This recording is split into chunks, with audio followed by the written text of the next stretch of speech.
Сегодня минутное дело на презентации сериала «Северный ветер» режиссера Асафа Беренштейна, который выйдет 18 апреля.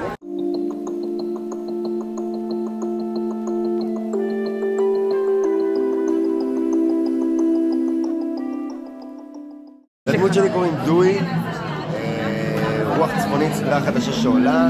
הדמות שלי חוזרת לארץ, ישר לתוך היחידה של 8200 שהוא בוגר שלה אחרי שכבר עשה אקזיט בחברת ההייטק שלו, בדיוק שמתחיל כאוס שלם במדינת ישראל. יש משהו חדש שאתה מרגיש לגבי הדמות שלך מתחילת המלחמה?